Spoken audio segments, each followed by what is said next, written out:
साथियों, मणिपुर की ये धरती, ये क्षेत्र आशा और उम्मीद की भूमि है, लेकिन दुर्भाग्य से हिंसा ने इस शानदार इलाके को अपनी चपेट में ले लिया था।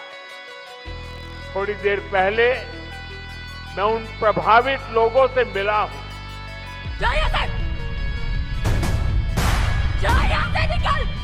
जो कैंप्स में रह रहे हैं, देख रहा है उनसे बातचीत के बाद मैं कह सकता हूं कि उम्मीद और विश्वास की नई सुबह मणिपुर में दस्तक दे रही है।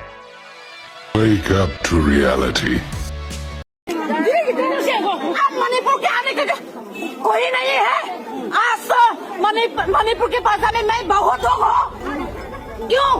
अब अभी तक आने की क्या जरूरत है? अब तक 2 साल हो गए हैं।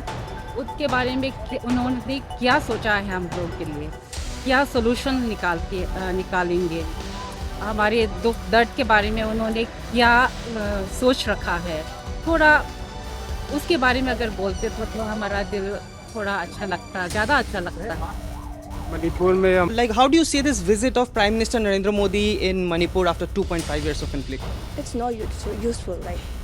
He is already late. It's been 2.5 years. There is no use of him coming here.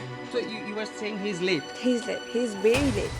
So do you think that his arrival in Manipur will somehow end this conflict or somehow make a way for peace? No, I don't think so. He's coming only for namesake. For voters also. He is coming for voters. Votes. Yes. Okay.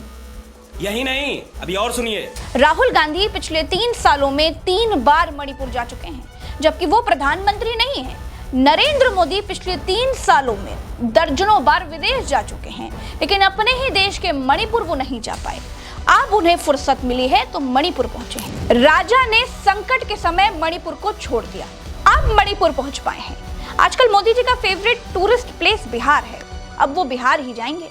Narendra Modi Bharat के ऐसे प्रधानमंत्रियों में से हैं जो प्रचार मंत्री ज्यादा हैं, प्रधानमंत्री वो कभी कभी दिखाई दे जाते हैं। अगर इस सब के बाद भी लोगों की आंखें नहीं खुलती हैं, तो अब कोई क्या कह सकता है।